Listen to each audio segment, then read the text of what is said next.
Salve, salve galera! Professor Vladimir na área com mais uma Aula Paraná para você do nono ano do ensino fundamental. Como sempre, antes do tema da nossa aula de número 62 hoje, vamos aos recadinhos importantes aí. Primeiro, assista às aulas Paraná, registre sua presença no Classroom e teste seu conhecimento realizando as atividades. Tire dúvidas com os seus professores, Procure-os para esclarecer dúvidas que venham a surgir. E se você não tem ainda acesso às salas virtuais, procure sua escola e retire as atividades impressas.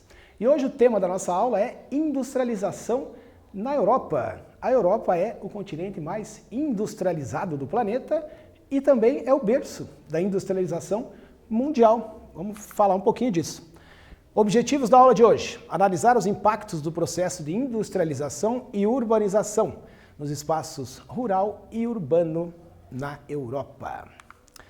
Então vamos nessa. Na nossa aula anterior, vamos lembrar rapidinho aí, vimos as condições de vida e desigualdades na Oceania, Percebemos uma hegemonia socioeconômica da Nova Zelândia e da Austrália na região, em se comparando a ilhas da Micronésia, da Melanésia e da Polinésia. Então vamos lá, vamos começar já esquentando os motores com um exercício, hein? Quando teve início o processo de industrialização na Europa? Essa é fácil, hein? Vai lá, manda ver.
Vamos lá, nono, estamos de volta, vamos à correção do nosso primeiro exercício, Só para a gente aquecendo os motores aí, porque está muito fácil, Quando teve início o processo de industrialização na Europa?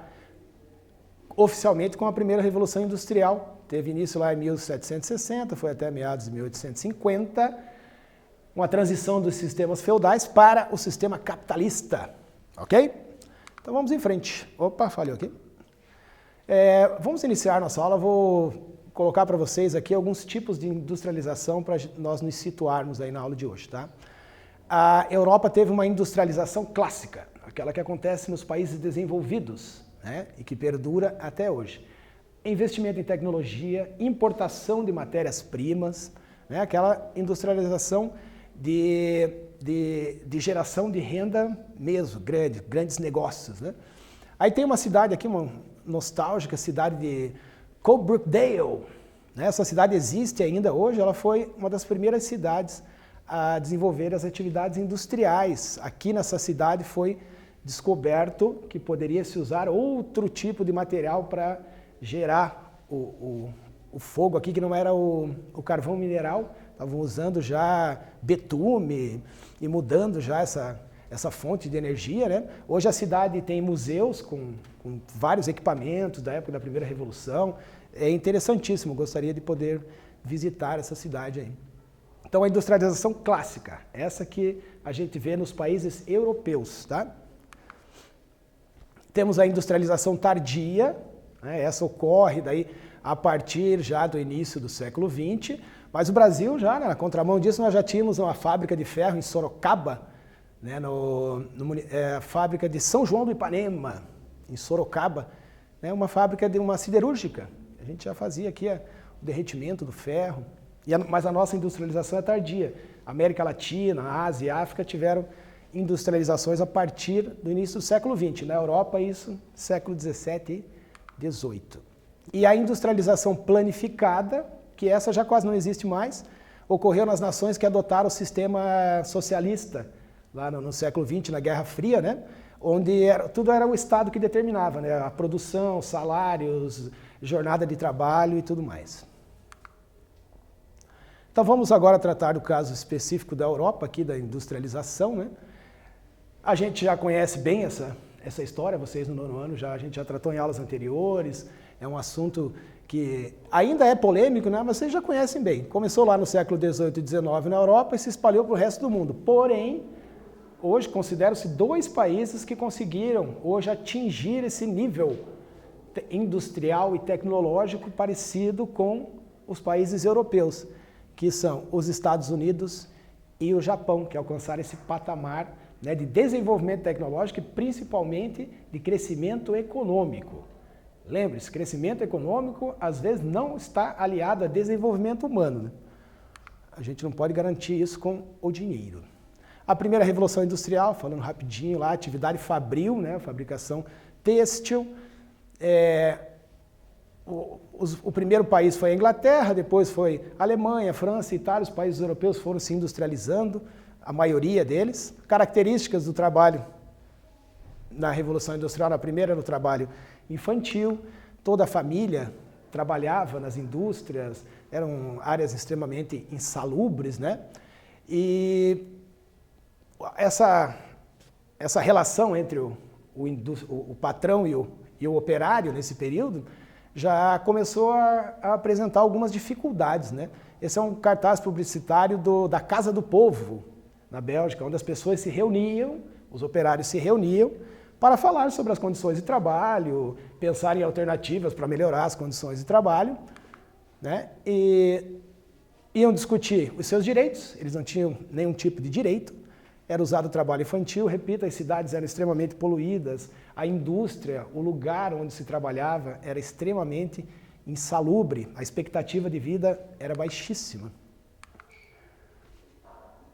E aqui trouxe um mapa, espero que fique bom para vocês visualizarem, mas já dá para ter uma ideia aqui do mapa do Império Britânico, né, das ilhas aqui da Grã-Bretanha, após a Revolução Industrial. Então eles já tinham determinado todas as rotas aqui, ó, para o escoamento dessa mercadoria, né? Lembra que o excedente da mercadoria tinha que ser negociado. Então já tinham determinadas rotas comerciais para o escoamento da produção britânica. E é claro que o ser humano, os trabalhadores, né, sendo tão oprimidos dessa forma, eles realizaram algumas revoltas, né? Algumas mais marcantes aqui, os ludistas ou quebradores de máquinas, que já promoviam revoltas mais agressivas nos centros das cidades inglesas. O cartismo, Essa era uma associação de operários, já começaram a ter uma organização um pouco melhor. Aí, enfim, o Trade Unions, né, que foram os criadores dos sindicatos, como nós conhecemos hoje, os sindicatos dos trabalhadores, né? Os sindicatos dos trabalhadores metalúrgicos, aqui na América Latina ou na Europa também, sempre foram muito fortes, tiveram muita expressão aí nas relações com os patrões, com os donos das indústrias. Para a gente fazer um comparativo, eu trouxe uma informação aqui do Brasil, 2018. Um estudo recente foi divulgado que no Brasil atualmente existem mais de 38 milhões de pessoas trabalhando informalmente. Essa situação pode ter até aumentado agora com a pandemia, né, do coronavírus, infelizmente. Pessoas perderam seus postos de trabalho sem a carteira assinada. Você vê 38 milhões de pessoas, 41% total da população economicamente ativa. Lembra da PEA? Pessoas que têm mais de 15 anos trabalhando ou procurando emprego. Em alguns estados passou de 60% a informalidade, o emprego sem registro, que é o caso do estado do Pará. Vamos lá, um segundo exercício para nós aí. Quais eram as condições de trabalho dos operários da primeira Revolução Industrial? Beleza? Manda ver.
E aí, nono ano, vamos lá?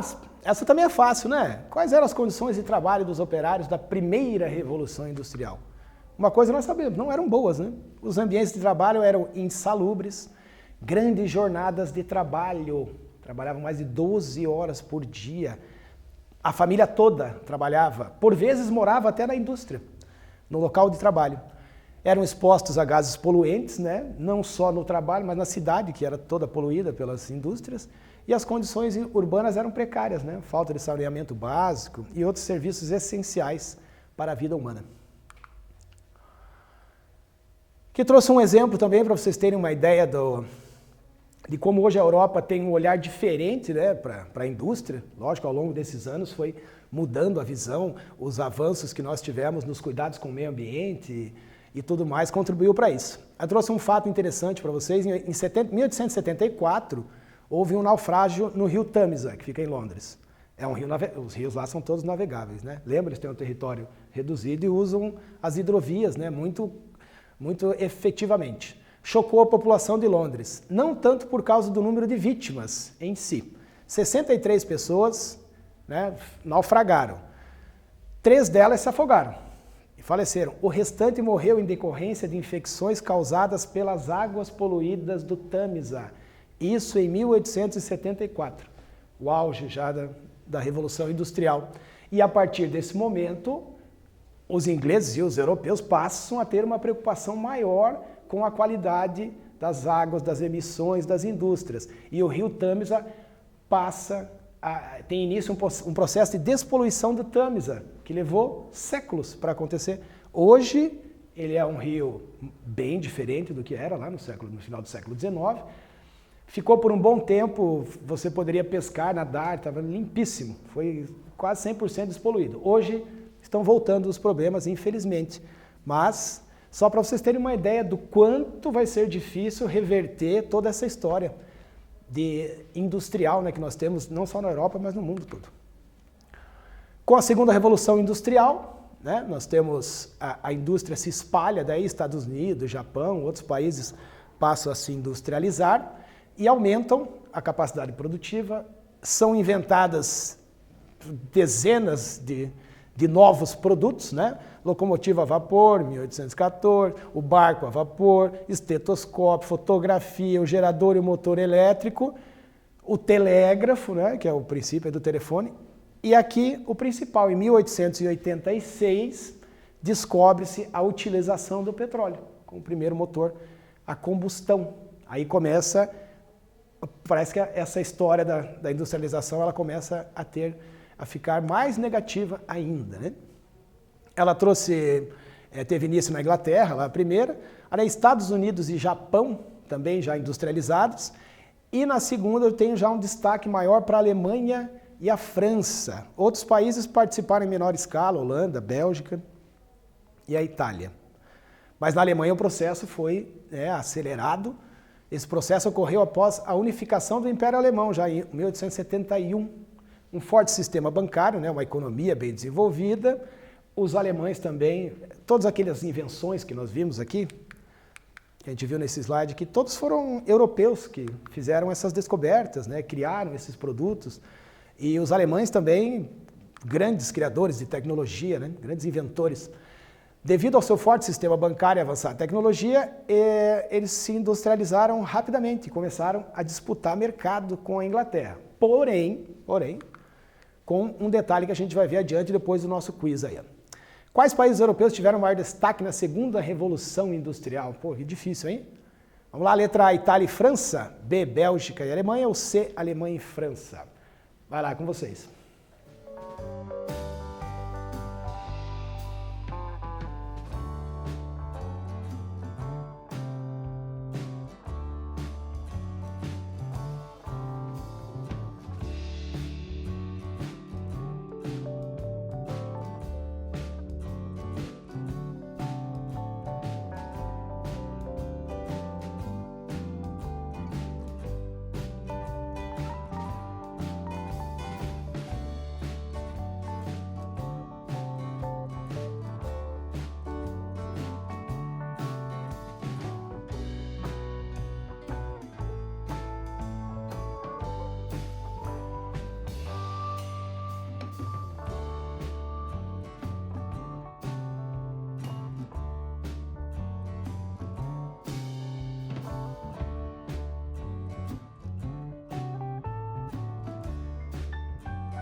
Beleza, pessoal? Vamos à resposta então do nosso primeiro questionário. Quais países europeus tiveram maior destaque na segunda revolução industrial? Com certeza a letra C, Alemanha e França. E nós vamos, depois vamos dar um destaque aí especial para a Alemanha. Na Alemanha, nesse período, que a Alemanha entra em concorrência com os ingleses, foram criados cartéis. Os alemães criaram indústrias do mesmo setor econômico, de uma determinada produção, que dividiam o mercado entre si e fixavam o preço de venda de seus produtos. A propósito dos cartéis, o propósito dos cartéis é o mesmo do truste, eliminar a concorrência. Então, eu me alio a algumas empresas, nós colocamos um preço mais baixo do que o concorrente, combinamos que vamos praticar aquele preço e vamos eliminar o nosso concorrente. Os nossos preços serão os melhores. Vamos lá então para vocês fixarem o que são, escrevam aqui agora no terceiro exercício, o que são cartéis. Vamos lá, manda ver.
Vamos lá então, pessoal, vamos descobrir o que são os cartéis.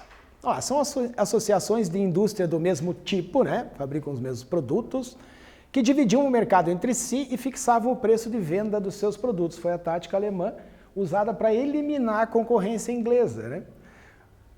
Então vamos em frente lá. Na segunda revolução industrial, os avanços científicos, né, causaram até um problema para a Europa. Olha só, o rápido crescimento populacional na Europa, principalmente os avanços na medicina, né, os antibióticos, os remédios foram descobertos, começaram a aumentar lá, cresceu demais a população, o padrão de vida mais alto, melhor atendimento médico e as pessoas viviam por mais tempo, aumentou a expectativa de vida. Entre 1800 e 1900, a população na Europa mais que duplicou, ficou mais vezes que o dobro, imagina? Só por conta do desenvolvimento. Isso não se esperava, né? Não foi pensado nisso.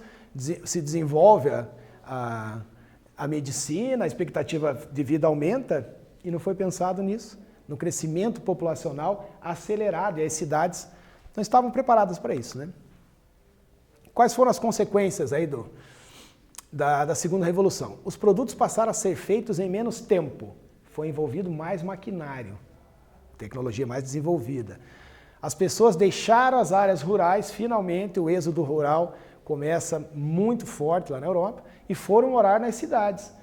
Além do aumento da população já urbana, devido aos avanços científicos, ainda receberam esse contingente rural para inchar ainda mais as cidades. Aumentaram o surgimento do quê? De doenças e acidentes de trabalho, devido às péssimas condições das indústrias e aquela extensa jornada de trabalho que eles praticavam. Vamos lá, mais um quiz aqui rapidinho, pessoal. Os avanços tecnológicos da Revolução Industrial causaram: letra A, um rápido crescimento populacional na Europa? Letra B, um rápido crescimento social na Europa? Ou um rápido crescimento territorial da Europa? Vai lá, manda ver, galera, essa tá moleza.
E aí, galera, estamos de volta. Questionário na área.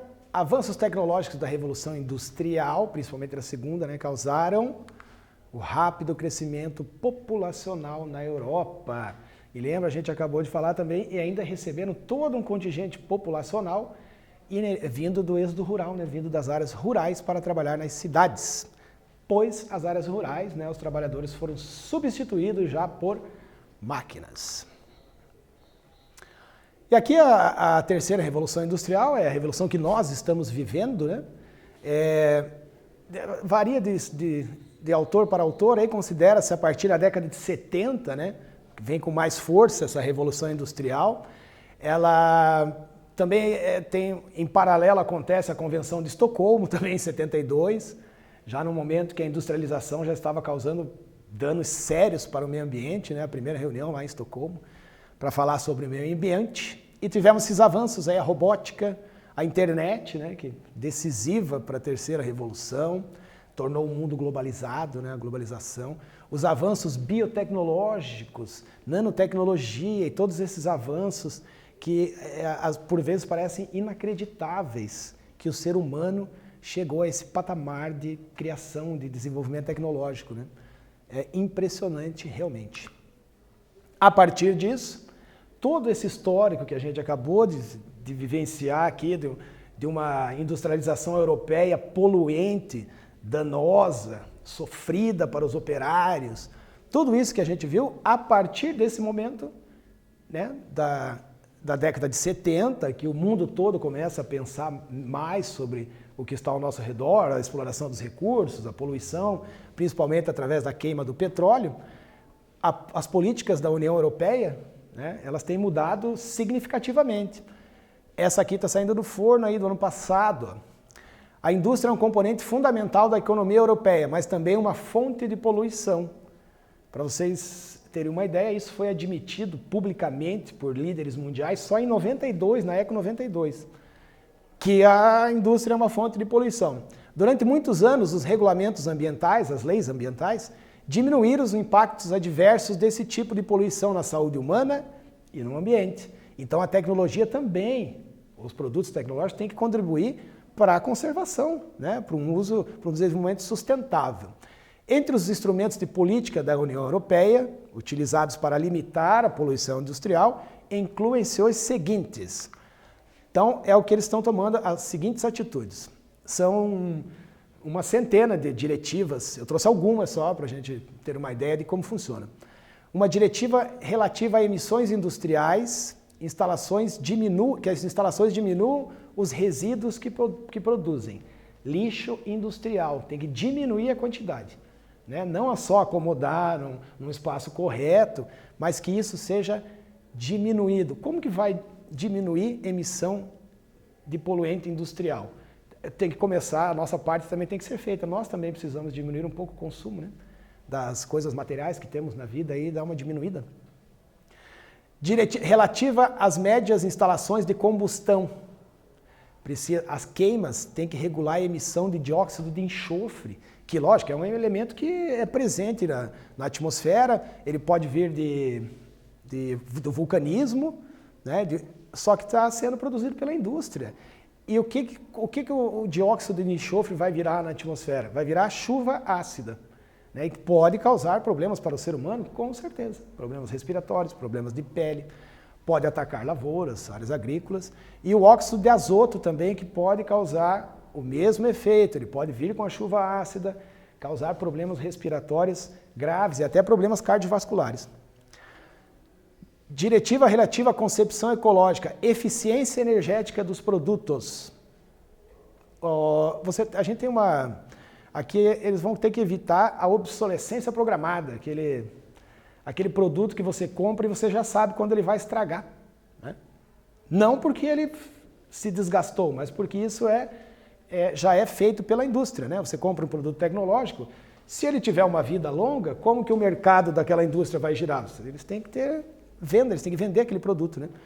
E principalmente as fontes de energia, modificar a fonte de energia para a fabricação, para as cadeias produtivas. A diretiva do quadro da água, reduzir progressivamente a poluição das águas. Outro fator importantíssimo, o elemento água, né? Nós aqui, fazer um comparativo, conosco aqui no Paraná estamos enfrentando, mas né, agora que tem chovido um pouco mais, estamos numa crise hídrica aí bem sem precedentes, hein? E finalmente a diretiva relativa ao tratamento das águas residuais urbanas, o resíduo das águas cinzas que a gente chama, né? Que vai lá na pia da cozinha, parte do banheiro, que essas águas tenham um tratamento correto e sejam devolvidas, né, para o sistema. Beleza, vamos fazer mais um quiz aí rapidinho.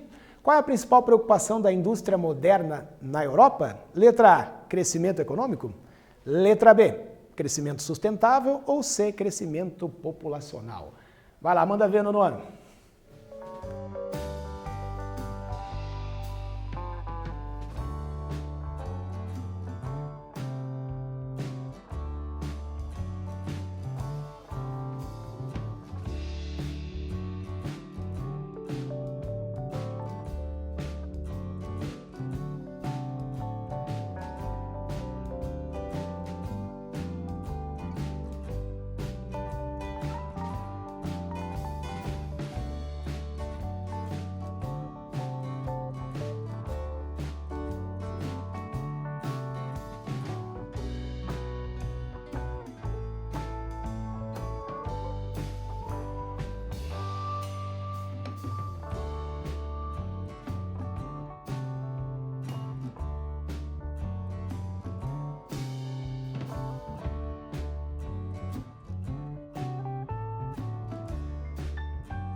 Vamos lá então, pessoal, rapidinho corrigirmos o nosso questionário.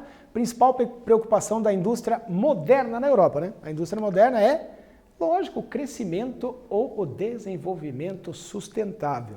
A Europa é modelo para o mundo nesse desenvolvimento sustentável. Então, fechamos nossa aula de hoje aí, da industrialização da Europa, desde a primeira Revolução Industrial até os dias de hoje. Valeu, galera, até a próxima!